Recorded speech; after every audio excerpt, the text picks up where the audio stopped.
प्रिय परीक्षार्थियों, आज की इस वीडियो क्लास में आप सभी का स्वागत है।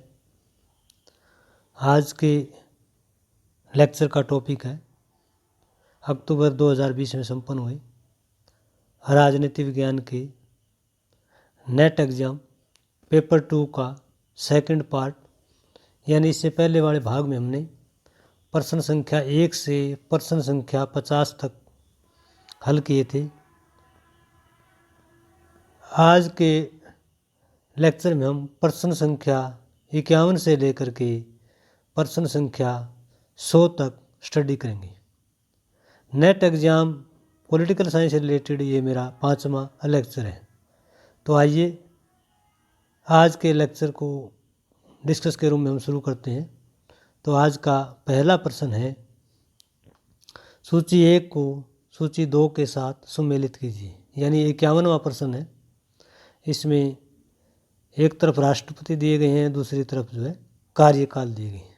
सूची नंबर 1 राष्ट्रपति, सूची नंबर 2 कार्यकाल। पहला विकल्प है इसमें शंकर दयाल शर्मा, उनका कार्यकाल क्या रहा है? शंकर दयाल शर्मा का उनका कार्यकाल 1992 से 1997 रहा है। 3 विकल्प सही है। दूसरा विकल्प है आर वेंकटरमन, इनका कार्यकाल जो है 1987 से 1992 रहा है। तीसरा विकल्प है प्रतिभा पाटिल, इनका जो कार्यकाल 2007 से 2012। और चौथे प्रणब मुखर्जी, उनका कार्यकाल 2012 से 2017। तो इस प्रश्न का जो बी विकल्प है वो सही है।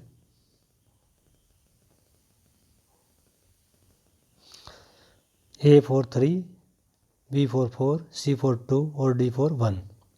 प्रश्न नंबर 52 है, हिंदू राष्ट्र का विचार मूलतः किसका है? V D. Savarkar, K B. Hedgewar, B S. Moonje, M S. Golwalkar. ये विचार जो है वी.डी. सावरकर का है। 1923 में उन्होंने हिंदुत्व की अवधारणा दी थी और हिंदुत्व की अवधारणा से ही हिंदू राष्ट्र जो है वो कंसेप्ट आया। जो हेडगेवार थे उन्होंने आरएसएस की स्थापना की थी और हेडगेवार भी जो है काफ़ी कुछ वी.डी. सावरकर से हिंदू राष्ट्रवाद के बारे में ग्रहण करते हैं।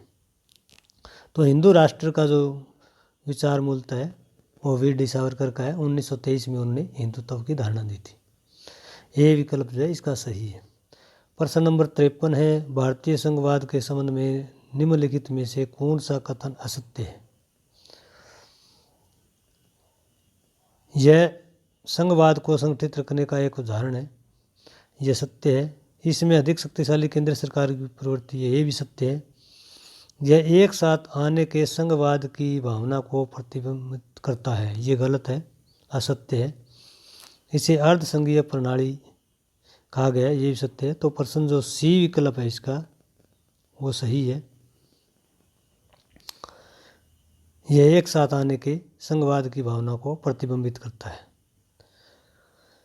नेक्स्ट प्रश्न है, विचारधाराओं के मार्गेंथव वर्गीकरण में शामिल है। इसमें जो है यथापूर्व स्थिति की विचारधारा सम्मिलित है, साम्राज्यवाद की विचारधारा सम्मिलित है, अस्पष्ट विचारधारा सम्मिलित है, आधिपत्य की जो विचारधारा है वो इसमें शामिल नहीं है। तो डी विकल्प जो है इस प्रश्न का सही है। तो ये 55वां प्रश्न था। नेक्स्ट प्रश्न, प्रश्न नंबर 56, निम्न में से किन स्थानों में संयुक्त राष्ट्र की सुरक्षा परिषद के अधिवेशन आयोजित हुए? इसमें जो विकल्प दिए गए हैं उनमें दिए गए हैं आदिस अबाबा 1972, पनामा सिटी 1973, जनेवा 1990 और हवाना 1992। तो पहला विकल्प सही है, दूसरा सही है, तीसरा सही है और चौथा जो है वो सही नहीं है। यानी ए इसका सही विकल्प है। 1, 2 और 3 संयुक्त राष्ट्र के अधिवेशन ये 3 प्रमुख हुए थे। हवाना अधिवेशन 1992 नहीं हुआ। नेक्स्ट, आर्थिक कूटनीति के रूप में भी जाना जाता है। सांस्कृतिक कूटनीति संस्कृति से रिलेटेड होती है, सांस्कृतिक प्रोग्रामों से रिलेटेड होती है। तेल कूटनीति ओपेक कंट्री की है जो तेल उत्पादित करते हैं। संकट कूटनीति विशेष प्रकार की राजनीतिक रणनीतिक जो परिस्थितियाँ होती है उसमें होती हैं। जो आर्थिक कूटनीति है उसको विकास की कूटनीति कहा जाता है, क्योंकि अर्थव्यवस्था जो है विकास से संबंधित है। अगला प्रश्न इसमें दिया गया है, निम्न विचारकों में से कौन से विचारक महिला समानता में विश्वास नहीं करते। इसे प्रश्न नंबर 57 है।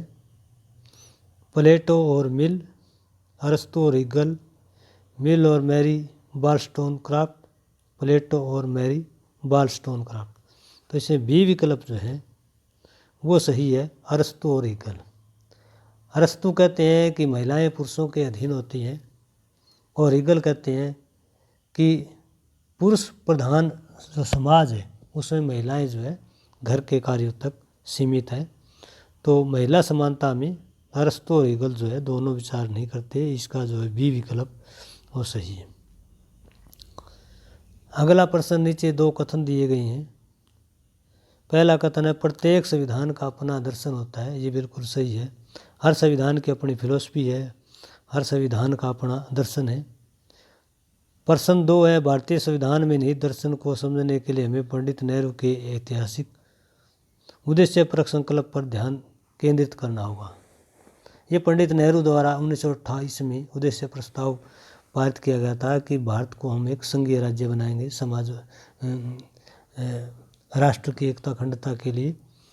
तो 1928 में जो उद्देश्य प्रस्ताव घोषित किए गए थे, उद्देश्य प्रस्ताव में जो है भारतीय संविधान की रूपरेखा निर्धारित की गई थी। तो इसमें विकल्प 1 और 2 जो है दोनों ही विकल्प जो है दोनों ही कथन जो है सही है। नेक्स्ट प्रश्न दिया गया है, किसने 1857 के विद्रोह को प्रथम स्वतंत्रता संग्राम कहा। वीडी सावरकर, राम मनोहर लोहिया, स्वामी विवेकानंद, दीनदयाल उपाध्याय। तो इसका जो सही विकल्प है वो वीडी सावरकर है। राम मनोहर लोहिया ने जो है समाजवादी आंदोलन चलाया था। स्वामी विवेकानंद ने 1897 में विश्व धर्म संसद में भाग लिया था।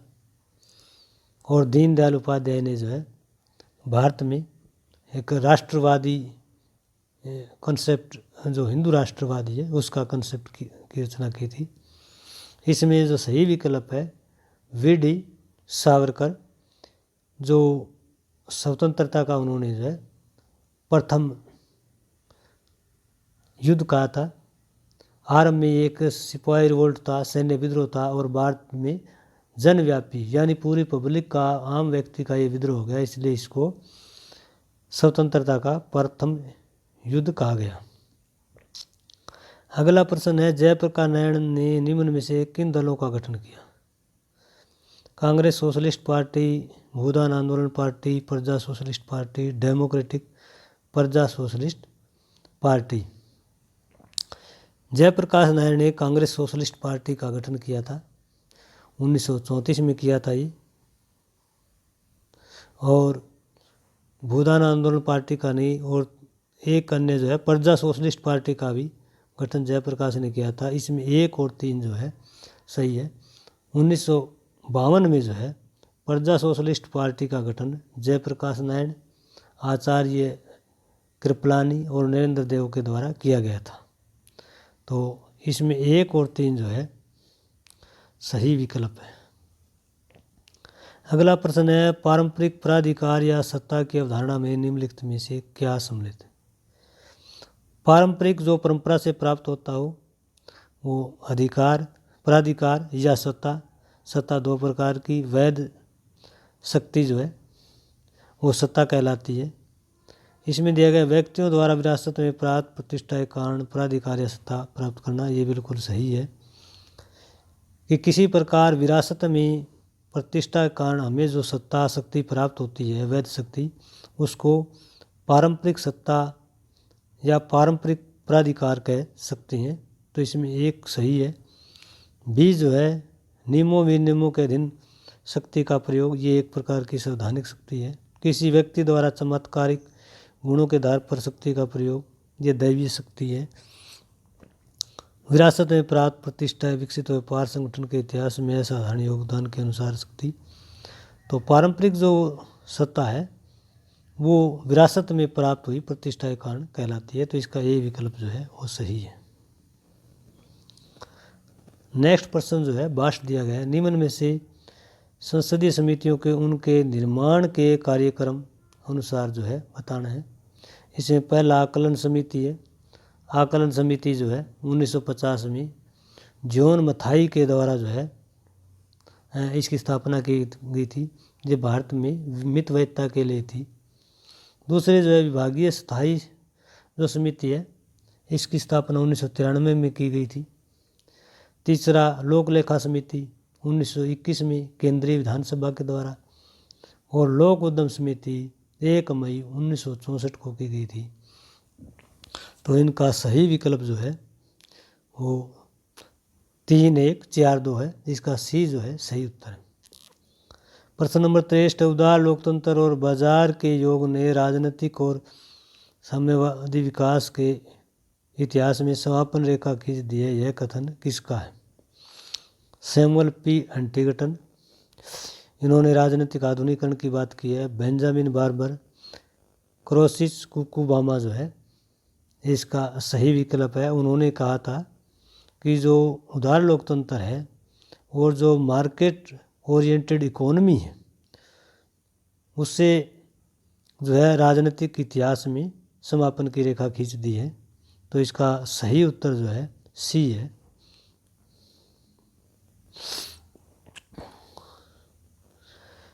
चौसठ नंबर प्रश्न है, निम्न नीचे दो कथन दिए गए हैं, एक को अभिकथन और दूसरे को आर कहा गया है।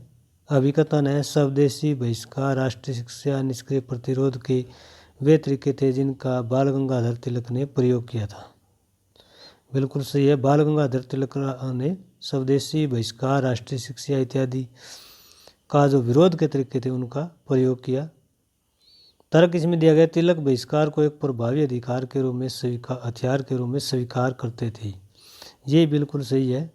तिलक ने कहा था कि अंग्रेज़ों का बिना बहिष्कार किए हम जो है किसी प्रकार से उनको यहाँ खदेड़ने से सक्षम नहीं होंगे। तो इसका सही विकल्प है।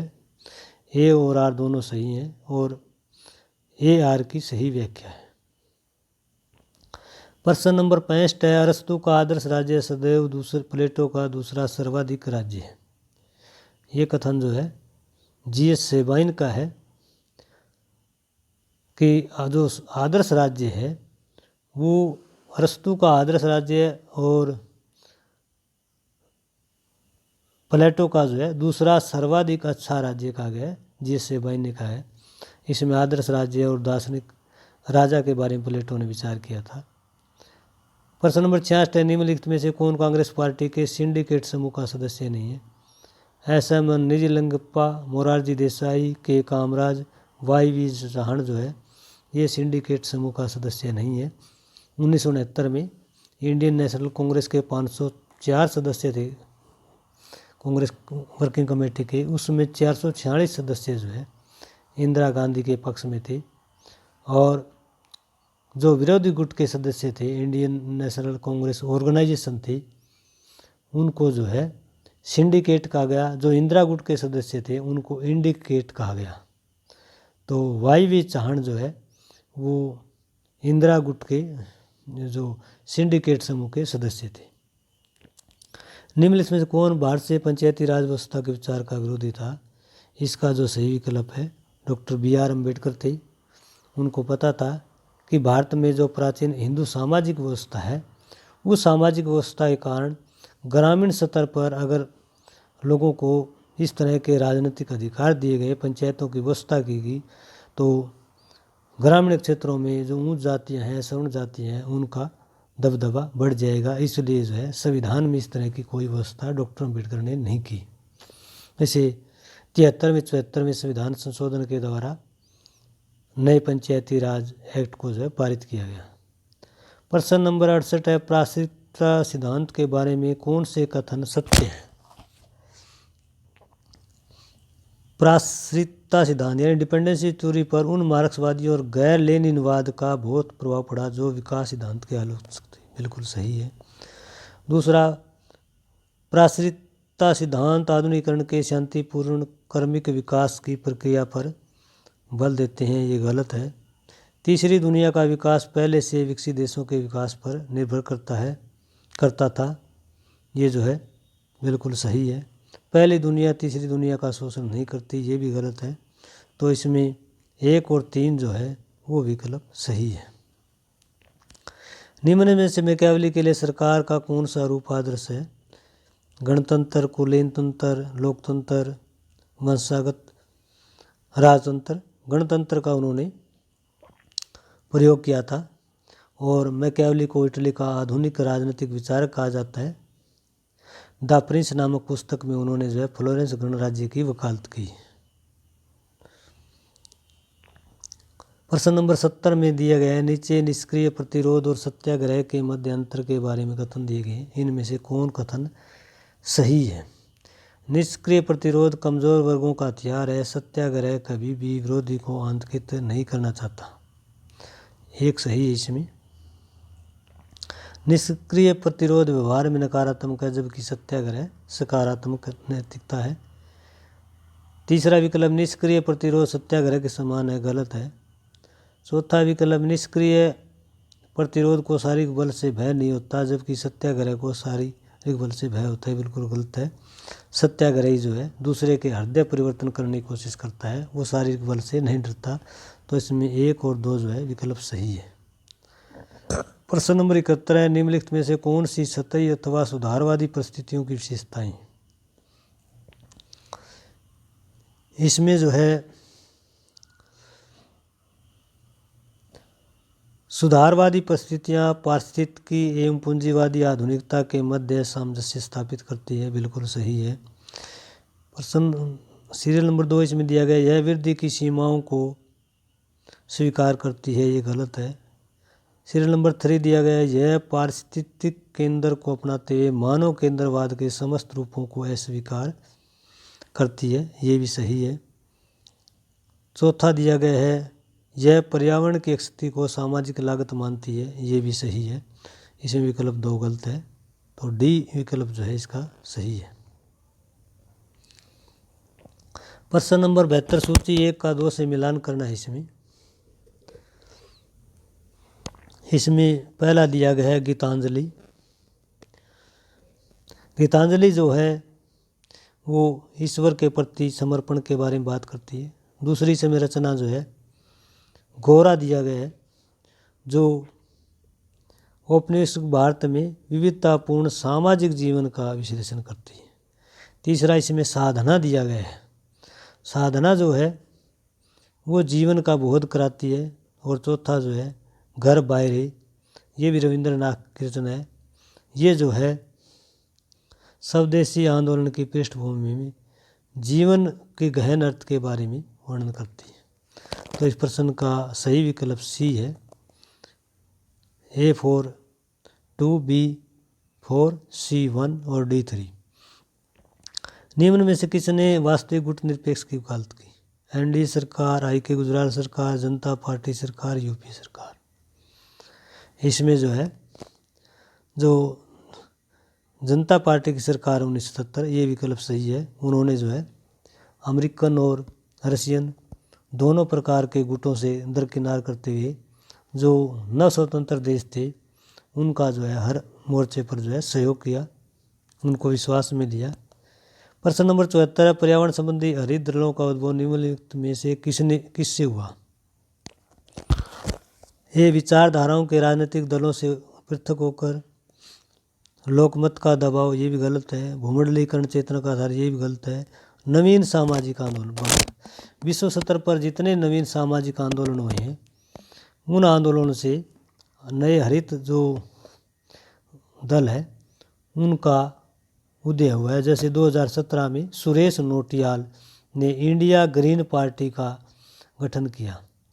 वर्ल्ड के लगभग 90 कंट्रीज में जो है इस तरह की पार्टियों की स्थापना हुई है। नेक्स्ट प्रश्न है, भारत की नियंत्रक एवं महालेखा परीक्षा संस्था के बारे में निम्न सही है। यह पद ब्रिटिश सरकार की देन है, बिल्कुल सही है। इसमें पहला विकल्प जो है सही है, क्योंकि 1858 में सर्वोच्च लेखा परीक्षा संस्था की स्थापना की गई थी। इसमें जवाबदेही सुनिश्चित करने का जो है मुख्य उद्देश्य रखा गया। तो 1858 में ब्रिटिश गवर्नमेंट का भारत में राज था। प्रश्न नंबर 76 निम्न में से कौन पंडित रमाबाई के बारे में सत्य है। पंडित रमाबाई के बारे में बताया गया है, यह पद ब्रिटिश शासन वह हिंदू धर्म की कट्टर समर्थक थी। वह भारतीय महिलाओं और शिक्षा और मुक्ति के क्षेत्र में अग्रणी थी, बिल्कुल सही है। वह the high cast Hindu woman लेखा थी, ये भी सही है। वह ईसाई धर्म की विरोधी थी, गलत है। और पहला विकल्प भी गलत है, तो इसमें विकल्प 2 और 3 सही है। निम्न में से किन देशों में भारत ने शांति स्थापना कार्यों में भाग लिया। चाहे वो कोरिया की समस्या 1950 में, चाहे इजराइल और फिलिस्तीन के बीच गाजा पट्टी की समस्या हो, या साइप्रस की समस्या हो, लेबनान की, इन सभी समस्याओं में भारत की शांति सेना ने भाग लिया। प्रश्न नंबर 78 नीचे 2 कथन दिए गए हैं। चेस्टर बर्नार्ड ने संगठन को 2 या 2 से अधिक व्यक्तियों की संचेतन समन्वित क्रियाकलापों की कार्य प्रणाली के रूप में परिभाषित किया है। ये बिल्कुल सही है।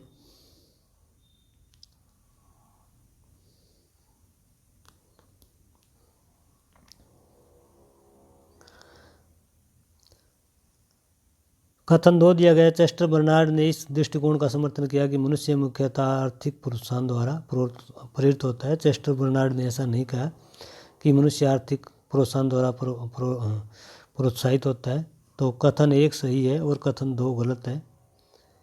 नेक्स्ट प्रश्न है, भारतीय राजनीतिक व्यवस्था के संदर्भ में कौन सा कथन असत्य है। इसमें जो है दोहरा शासन सत्य है। संसद की सर्वोच्चता ये सत्य है। संसद की एकशुन्नता ये भी गलत है। राज्यों की एकशुन्नता ये सही है। जो 2 कथन असत्य हैं उसमें संसद की सर्वोच्चता और राज्यों की एकशुन्नता जो है वो इसके सही विकल्प है, यानी सी जो है जिसमें 2 और 4 जो है दोनों कथन असत्य हैं। प्रश्न 81, वितरणात्मक न्याय के लिए भाग्य के सब पहलू नैसर्गिक सहित अप्रासंगिक है। यानी प्राकृतिक रूप से जो वितरणात्मक न्याय है, धन का, संपदा का, जमीन का, यह कथन किस अवधारणा को इंगित करता है। यह कथन जो है योग्यता तंत्र, धनिक तंत्र, कुलीन तंत्र, यह कथन जो है भाग्य समतावाद को है कि दुनिया में कोई गरीब है तो अपने कर्मों के कारण है, अमीर है तो उसके अच्छे कर्म है, तो इसलिए जो है ये वितरणात्मक न्याय के बारे में अप्रासंगिकता दी गई है। प्रश्न नंबर 82 है, कौटिल्य के अनुसार निम्न में से कौन सा राज्य का कार्य नहीं है। उसका अधिकरण जो उसके नियंत्रण और स्वामित्व में नहीं है, जो कुछ अधिग्रहित किया गया है उसका संरक्षण, जो कुछ संरक्षित किया गया है उसका प्रलंब, केवल साम्राज्य निर्माण जो है उसका कार्य नहीं है। निम्न में से कौन एक अधिनियम भारतीय संविधान की धारा 34 के अंतर्गत बनाया गया। इसमें है the armed forces special power act, ये बनाया गया है। मार्शल लॉ वाले क्षेत्र में आर्टिकल 34 में दिया गया है, मार्शल लॉ वाले क्षेत्र में जारी रखा जा सकता है, या किसी प्रकार का अन्य आदेश जो है वो संसद उसको वैधता प्रदान कर सकती है। प्रश्न नंबर 84 है, किस संवैधानिक संशोधन अधिनियम से उन लोगों से अभिव्यक्ति स्वतंत्रता वापस ले ली गई थी जो भारतीय संघ से अपगमन की वकालत करते थे। ये 16वां संविधान संशोधन था, 1963 में ये पारित किया गया था। अगर कोई भी व्यक्ति देश हित के विरुद्ध कार्य कर रहा है तो उसे वाक की और अभिव्यक्ति की स्वतंत्रता छीनी जा सकती है। प्रश्न नंबर जो है 85 है, एक तरफ सूची केंद्र शासित प्रदेशों की है, दूसरी तरफ जो है उच्च न्यायालयों का क्षेत्राधिकार का है। पहला इसमें लक्षद्वीप है, तो लक्षद्वीप जो है वो केरला हाई कोर्ट के अधिकार क्षेत्र में आता है। दूसरा अंडमान और निकोबार है, ये कोलकाता के हाईकोर्ट के अधिकारक क्षेत्र में आता है। तीसरा दादरा व नगर हवेली केंद्र शासित प्रदेश है, ये मुंबई उच्च न्यायालय के अधिकारक क्षेत्र में।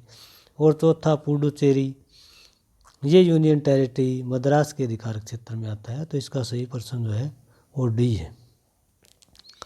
प्रश्न नंबर 86 है, विश्वसनीय न्यूनतम निवारक की संकल्पना निम्न में से किस प्रकार के अस्त्रों से संबंधित है? रासायनिक, जैविक, नाभिकीय, अंतरिक्ष आधारित।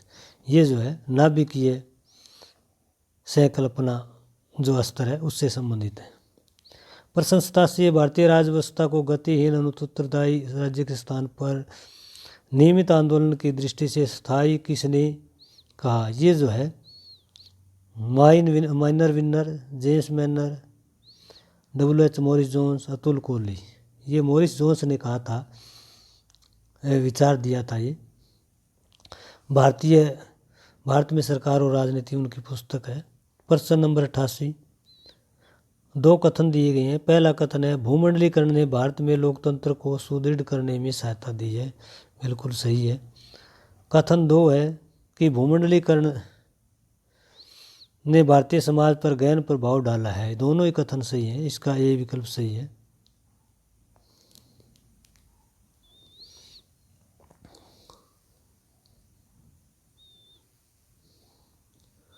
नेक्स्ट प्रश्न जो है 89 है, निम्नलिखित में से किसने नारीवादी दृष्टिकोण से हंस मार्गेंताओ के 6 प्रिंसिपल ऑफ पॉलिटिकल रियलिज्म का पुनर्निरूपण किया था?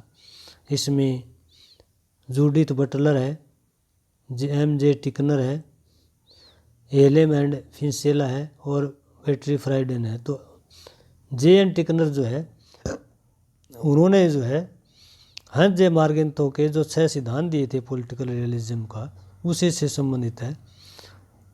JN टिकनर का जन्म 1937 में हुआ था। वो एंग्लो अमेरिकन थे और नारीवादी लेखक थे। प्रश्न नंबर है, सूची 1 को 2 के साथ सम्मिलित करें। एक तरफ जो है भारतीय विदेश नीति, दूसरी तरफ जो है प्रधानमंत्री दिए गए हैं। जैसे शिमला समझौता जो है वो इंदिरा गांधी के टाइम हुआ था। एक्ट ईस्ट पॉलिसी जो है वो नरेंद्र मोदी के नेतृत्व में हुई थी। श्रीलंका में भारतीय शांति समझौता जो है वो राजीव गांधी के समय, और लाहौर उद्घोषणा जो है अटल बिहारी वाजपेयी के समय में हुई थी। आगे ये जो है एक गद्यांश दिया गया है, गद्यांश से संबंधित प्रश्न है, ये आप आसानी से कर सकते हो। जैसे पहला इसमें चुनाव के स्पष्ट परिणाम क्या है? चुनाव के स्पष्ट परिणाम क्या है? तो इसमें C विकल्प है, प्रतिनिधि का पद जो है वो इसका सही विकल्प है।